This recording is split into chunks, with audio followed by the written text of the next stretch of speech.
Donc c'est un plaisir d'introduire Caroline Klingibel, donc médecin biologiste. Ah, d'accord. D'accord, encore. Donc médecin biologiste, allergologue et présidente du groupe biologie à la Société française d'allergologie. À vous la parole. J'ai rapetissé, non? Oui.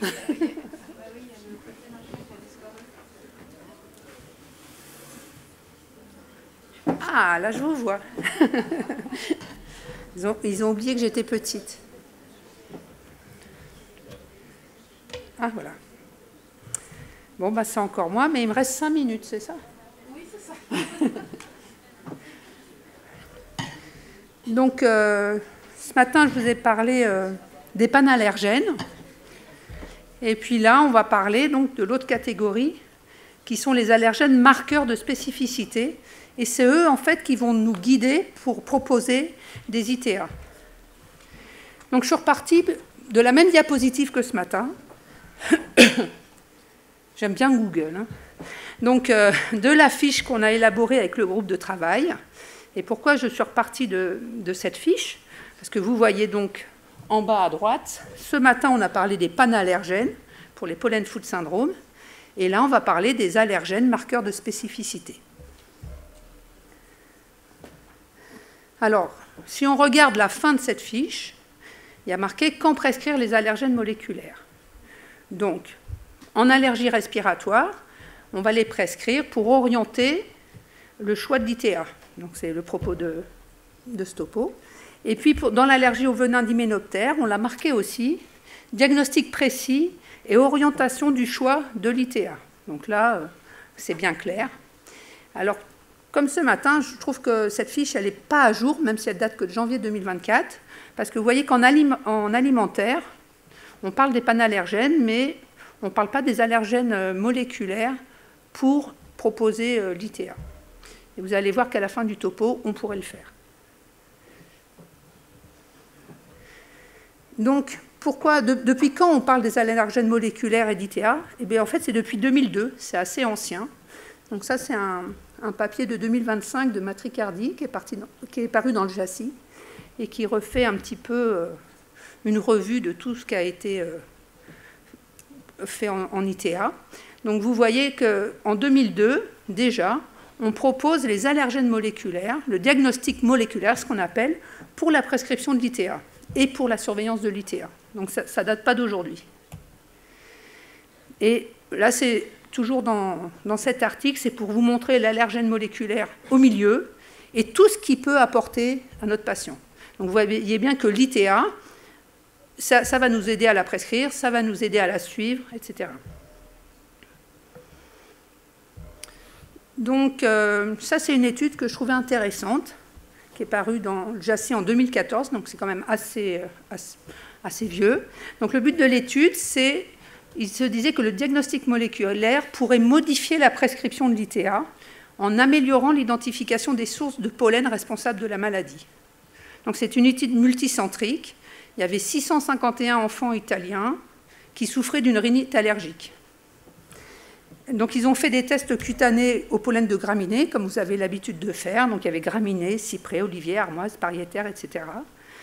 Et ça a été considéré positif. Donc, la positivité était considérée comme cliniquement pertinente si les symptômes étaient bien pendant la saison du pic pollinique correspondante. Et puis, ils ont fait à ces enfants des dosages des IgE spécifiques vis-à-vis de FLOP1, FLOP5, BETV1, donc plein d'allergènes moléculaires.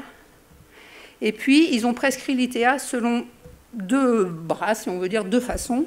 Soit la prescription était juste avec le résultat des tests cutanés et de la clinique associée, soit selon les résultats du dosage des allergènes moléculaires.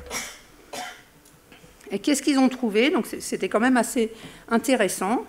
C'est que parmi les patients qui avaient des tests cutanés positifs, ils n'ont pas retrouvé d'IgE spécifique marqueur de spécificité pour 69% d'entre eux dans le cas du pollen d'armoise, 60% pour les bétulacées, etc. Et donc ils montraient que la sensibilisation dû à des profilines ou au polcalcine ou O2, c'était responsable de 37% de tests cutanés positifs. Et ces gens-là n'avaient pas besoin d'ITA. Donc après diagnostic moléculaire, la décision de baser sur le résultat des tests cutanés concernant la prescription de l'ITA, elle a été modifiée chez à peu près 40% des patients. C'est-à-dire que le diagnostic moléculaire modifie la décision de prescription de l'ITA dans une grande proportion d'enfants affectés par une rhinite allergique liée au pollen. Presque la moitié. Hein. Donc c'est à partir de là, vraiment, on s'est dit, on ne peut pas prescrire des ITA juste avec les tests cutanés. Alors ça, c'est une autre étude de 2017, donc un peu plus récente, mais elle est intéressante parce qu'elle montre que l'utilisation des allergènes moléculaires, donc c'est un meilleur diagnostic et c'est aussi un moindre coût. Hein, on gagne de l'argent, on fait gagner de l'argent à la société aussi. Donc le but de l'étude, c'était de comparer les profils moléculaires IgE et les tests cutanés vis-à-vis d'extraits polliniques, afin d'identifier les sources allergéniques à l'origine de l'allergie. Donc c'est un petit effectif, hein, il n'y a que 95 patients qui vivent au Kazakhstan et qui sont atteints de polynose. Donc ils ont fait des tests cutanés vis-à-vis d'un panel local d'extraits d'allergènes de pollen d'arbres, de graminées et d'herbacées, et puis ils ont fait des dosages d'IgE spécifiques vis-à-vis d'allergènes marqueurs de spécificité. Et alors qu'est-ce qu'ils ont montré? Que le coût par patient du diagnostic basé sur les tests cutanés était inférieur à celui quand on demande des IgE d'allergènes marqueurs.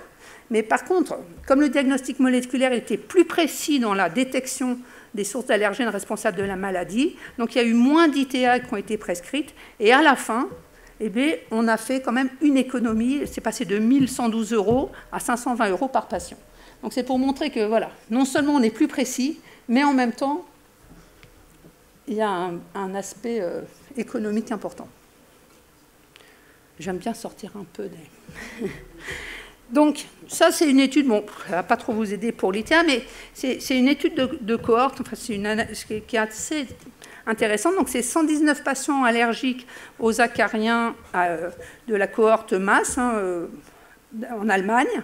Et c'est juste pour vous montrer que chez ces 119 patients, ils ont dosé les allergènes moléculaires et ils ont montré qu'il y avait une grande complexité, une diversité des profils. C'est-à-dire que parmi ces patients, ils n'ont pas tous le même profil. Donc il y a des patients qui ont juste un allergène moléculaire positif, d'autres qui en ont de 2 à 4, et d'autres beaucoup plus que 5. Et tout ça pour vous montrer qu'en fait, il y a des profils moléculaires distincts, et ça va faire des réponses à l'ITA qui vont être distinctes. Donc on ne peut pas traiter tous les patients de la même façon. Il faut vraiment connaître, être un peu plus précis.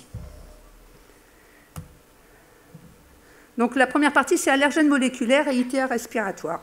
Donc on va répéter, hein, ce sont les allergènes marqueurs de spécificité. Donc les recos, on vous les a montrés tout à l'heure, hein, du groupe de travail. Et donc la reco 4, il nous dit bien que c'est utile de rechercher une sensibilisation vis-à-vis des allergènes moléculaires, donc marqueurs de spécificité, pour prescrire une ITA. Et ça, c'est surtout le cas quand on a des tests cutanés qui sont positifs à tout. On veut vraiment savoir lequel est vraiment pertinent. Donc, on veut confirmer ça.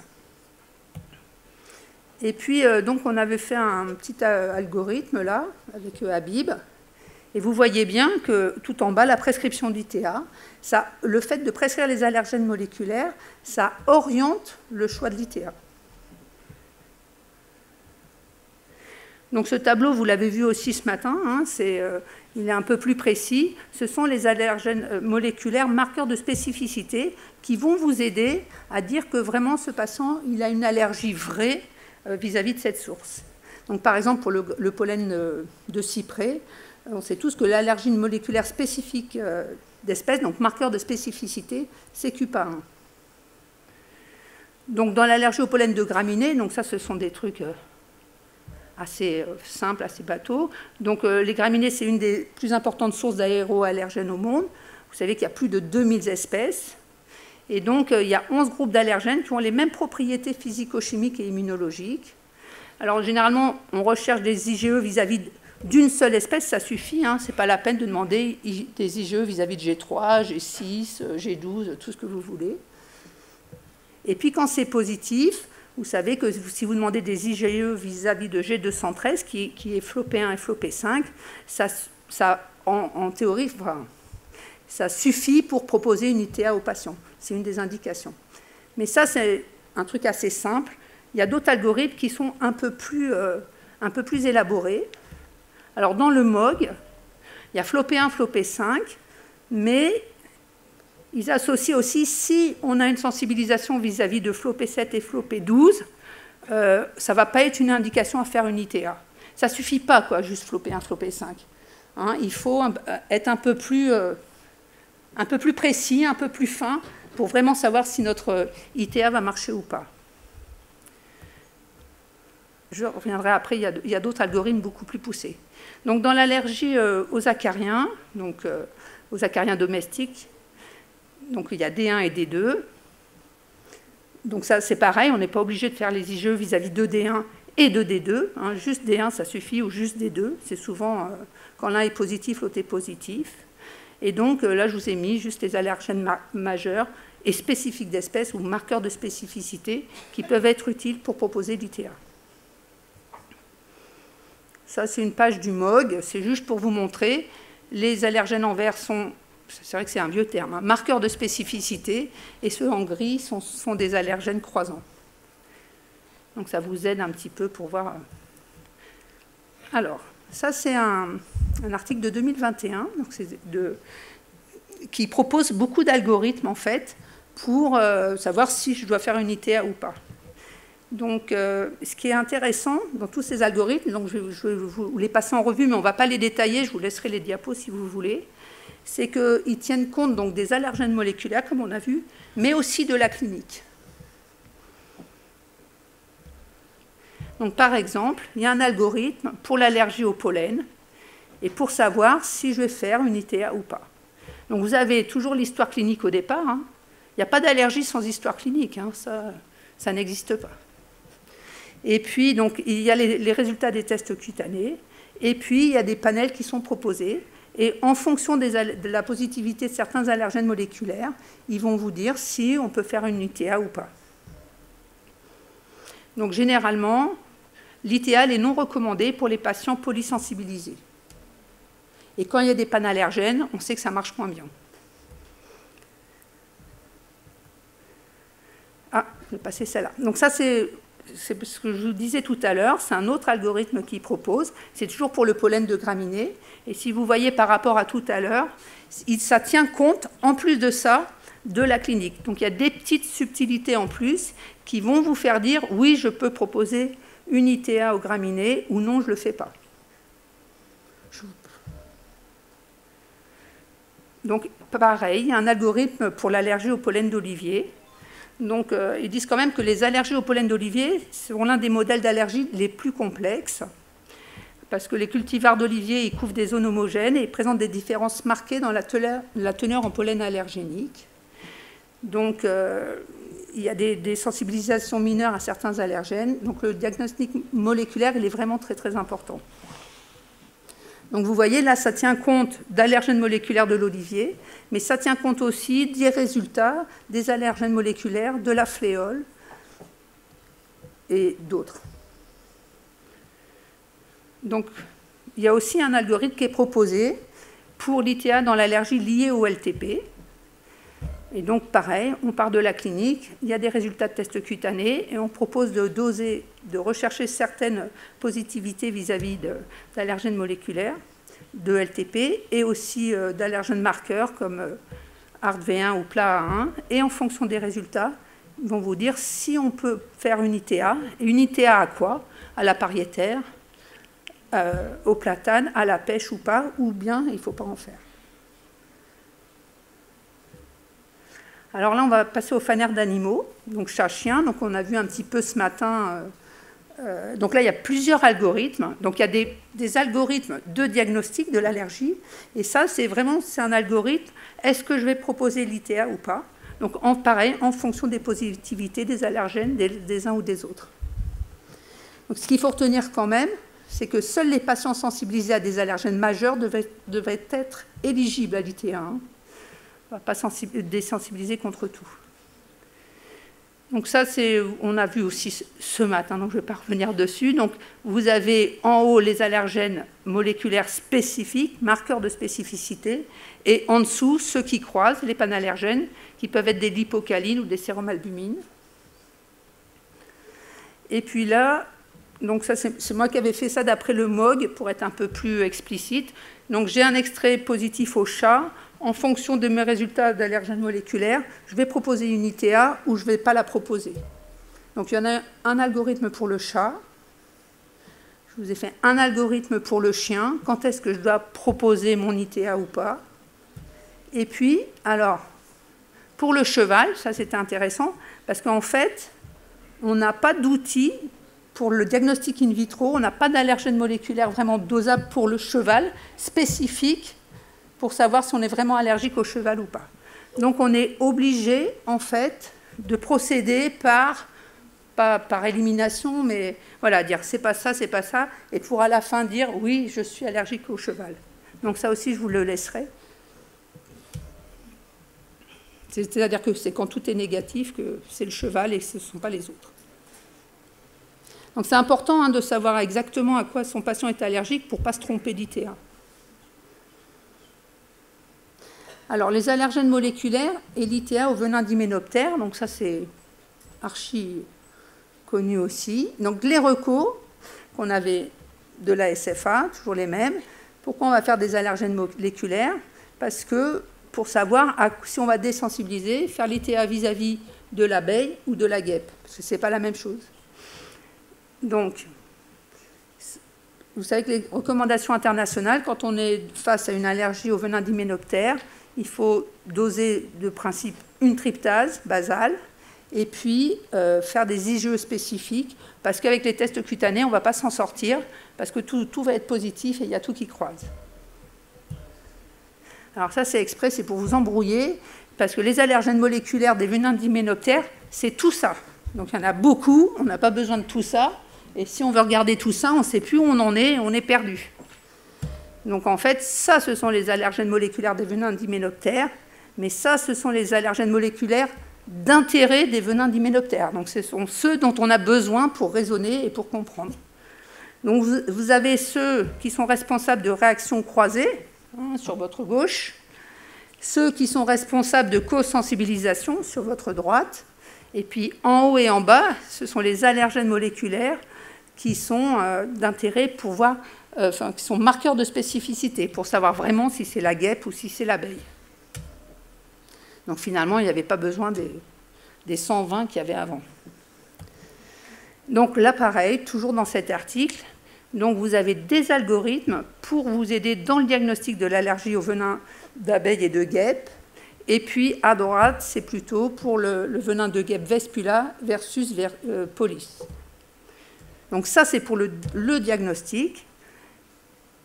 Et puis il y a un autre algorithme que j'ai trouvé toujours dans ce papier de Matricardie là, de 2025, qui lui, c'est un algorithme pour savoir est-ce que je dois désensibiliser à la guêpe ou à l'abeille en fonction de mes allergènes moléculaires. Donc le VIT, c'est ça, c'est l'ITA en bas. Pareil, je ne rentre pas dans le détail, je vous les laisserai. Alors, est-ce qu'on a besoin d'allergènes moléculaires pour proposer une ITA dans l'allergie alimentaire? Vous avez vu dans notre fiche du groupe de travail, on n'avait pas trouvé d'indication, mais les choses, elles changent un petit peu, elles évoluent. Toujours cet article que j'ai bien aimé. Donc là, on propose un algorithme, par exemple dans l'allergie à l'arachide, pour savoir si je vais proposer une ITA à mon patient ou pas. Parce que j'ai une histoire clinique, toujours on part de ça, et on va essayer de faire la distinction entre les protéines de stockage et les panallergènes qui sont responsables de réactions croisées. Et dans cet article, ils disent que seuls les patients présentant des IgE spécifiques positives à l'une des protéines de stockage de l'arachide devraient être éligibles à l'ITO arachide. C'est discutable. Je vous présente des articles, mais voilà. Donc ça, c'est pour vous rappeler, l'arachide, c'est assez complexe, si on veut voir tous les allergènes moléculaires qu'il y a dans l'arachide. Donc d'un côté, vous avez ces fameuses protéines de stockage, ARAH 1, 2, 3, 6 et 7. Et puis, de l'autre côté, vous avez tous les panallergènes. Ils sont quand même assez nombreux, hein. Il y a 4 oléosines, 2 défensines, une cyclophiline, une prophyline, il y a 3 LTP, il n'y en a pas qu'une, et puis il y a une PR10. Et puis je pense qu'il y en a encore d'autres. Ça, c'est juste ceux qu'on a caractérisés. Donc mon patient, quel profil il a? C'est quand même assez important. Donc ça, c'est une étude, toujours pareil, je ne vous ai pas présentée ce matin, mais je vais vous la présenter là. C'est sur les cyclophilines. Donc je vous ai dit ce matin que la cyclophiline, je ne suis pas trop sûre que ce soit responsable de signes cliniques, ce serait plutôt un allergène moléculaire marqueur de réactivité croisée. Donc là, c'est une étude, il voulait identifier l'allergène responsable de la sensibilisation biologique vis-à-vis de l'extrait d'arachide chez 124 patients avec profil moléculaire usuel négatif. Qu'est-ce que ça veut dire? Ce sont des patients qui ont ou un test cutané à la cacahuète positif, ou des IgE vis-à-vis de l'extrait de cacahuète positive. Et puis, les allergènes moléculaires classiques qu'on a l'habitude de doser, RH 1, 2, 3, 6, etc., sont tous négatifs. Et donc, ils ont fait cette étude pour voir, en fait, comment ça se fait que c'était positif. Et ils ont retrouvé que chez ces patients-là, il y en avait 32% qui avaient une sensibilisation vis-à-vis de la cyclophiline, 36% vis-à-vis d'une prophyline et 66% vis-à-vis des CCD. Donc ces patients-là qui n'ont pas forcément de réaction clinique ne sont pas des candidats à l'ITA. Donc ça, c'est les guidelines sur l'ITA dans l'allergie alimentaire de l'EAACI. Donc, ils disent qu'en allergie alimentaire, il n'y a pas de marqueur de spécificité, mais il faut quand même considérer la pertinence clinique de la positivité des extraits. Il faut quand même étudier le profil moléculaire des patients avant de commencer quoi que ce soit. Et puis, il faut voir un petit peu le pour et le contre, enfin, voir l'importance des protéines de stockage versus les panallergènes. Et c'est ce qui a marqué ici, hein, dans le box 5. Là, il y a bien écrit qu'on a besoin quand même des allergènes moléculaires pour pouvoir raisonner. Et puis ça, c'est donc un article qui est paru là en 2023. Est-ce qu'on doit, dans l'ITO justement de l'allergie alimentaire, qu'est-ce qu'on doit faire, comment on doit, à qui il faut la proposer? Et là, il marque bien, moi je le traduis comme ça, hein, c'est peut-être ma vision de biologiste ou ma vision de passionné d'allergie moléculaire. Ils disent il faut bien sélectionner son patient, il faut bien déterminer son phénotype, donc sa clinique, et son endotype. Pour moi, son endotype, c'est son profil moléculaire. Hein. Tu es d'accord, Johanna? Bon, alors ça va. Si Johanna est d'accord, voilà. Donc vraiment, il y a un intérêt à avoir ces allergènes moléculaires, même dans l'allergie alimentaire, même si on n'a pas d'algorithme bien défini. Et je vous remercie.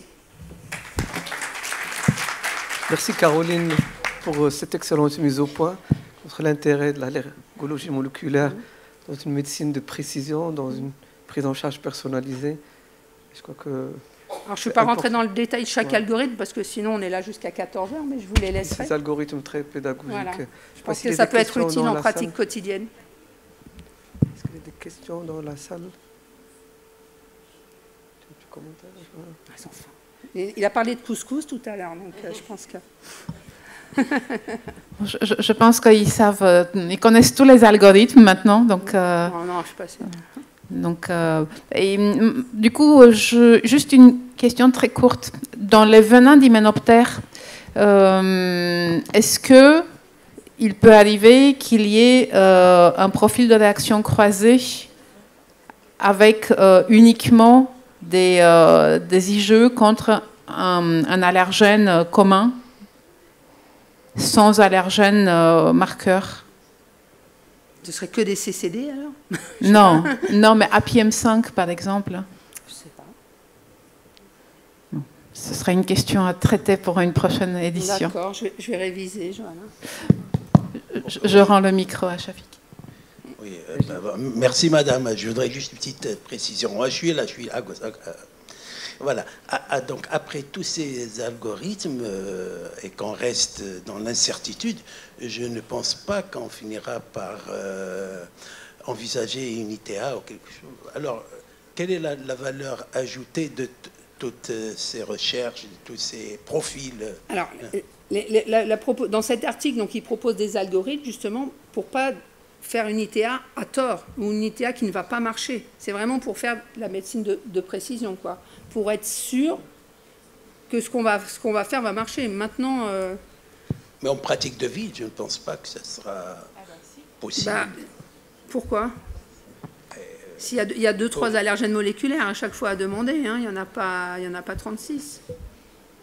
Pourquoi ce ne serait pas possible? Mais ça reste difficile quand même. Je pense que c'est une discussion qu'on a peut-être déjà abordée d'autres fois. Alors là, c'est vrai que chaque algorithme, enfin 10 algorithmes qu'on regarde passer, ça peut être compliqué, mais en pratique, même en cas clinique, effectivement, on peut très bien dire, bon, bah, mon patient, il est sensibilisé aux graminées, il a des symptômes au moment des graminées, je vais donc partir sur une ITA graminée en prenant le risque que peut-être ça ne soit pas ça. Mais du coup, il va revenir l'année d'après, on va se rendre compte que ça ne marche pas comme prévu, il va quand même falloir faire l'exploration moléculaire qu'on n'aura pas faite la première fois. Donc en traitant, on perd du temps, on perd quand même de l'argent, le patient perd sa confiance, l'allergologue perd sa clientèle. Voilà. Par exemple, après, c'est le choix de chacun. Hein. Dans l'allergie au pollen de graminées, dans l'algorithme, il propose juste de faire flopé 1, flopé 5, flopé 12, la prophyline, et de regarder avec la clinique, associé à la clinique, si mon ITA va avoir des chances de réussir ou pas.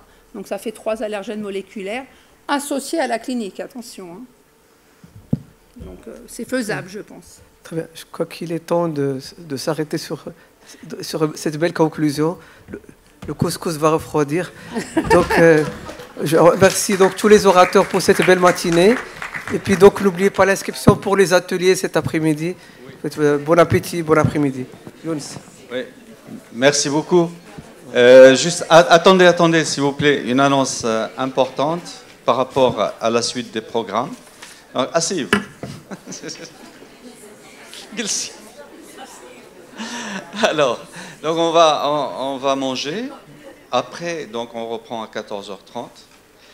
Et pour les familles, les gens qui sont venus de loin, surtout avec les conjoints, la Maforcale offre une visite de Rabat aujourd'hui et demain à 15h. Il y a un bus qui va partir du Palais des Congrès et la visite va durer à peu près 3 heures et il ramène donc les gens à l'hôtel.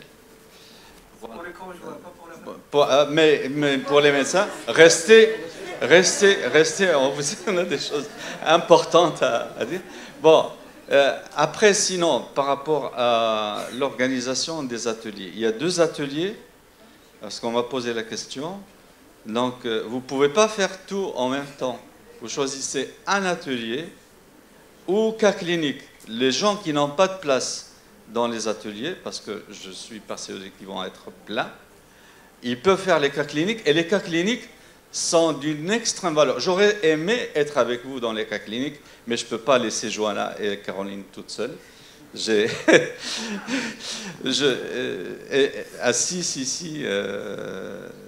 puis, je vous assure qu'on vous a proposé, vous n'avez rien à regretter, les ateliers vont se répéter, hein, que ce soit pour l'ITO, les allergènes moléculaires, mais les cas cliniques sont très pertinents, ils sont très bien et d'une grande valeur. Ça, vous pouvez être sûr. Et sinon, donc, après, il y a l'assemblée, il y a une session, et puis après, il y a l'assemblée générale pour les membres du bureau de la Maforcale et les adhérents de la Maforcale. Et les DUNAL 1, DUNAL 2 sont membres de la Maforcale d'office pendant la période de leur formation. Et donc, ils sont invités à assister aussi. Voilà. OK. Voilà. Je crois que tu as tout dit, mais je voudrais répéter. Donc, cet après-midi, on sera dans 3 salles. Les ateliers, il faut s'inscrire à l'avance, hein, donc au secrétariat, pour une raison d'organisation. Donc, vous vous inscrivez à un atelier, comme ça, on voit un petit peu... C'est en haut. La salle, c'est au 2e niveau. C'est en haut. Au 2e niveau. Et ce sera affiché dans les panneaux électroniques. Donc, juste après le déjeuner, les cas cliniques dans cette salle, les ateliers en haut. Non, mais après...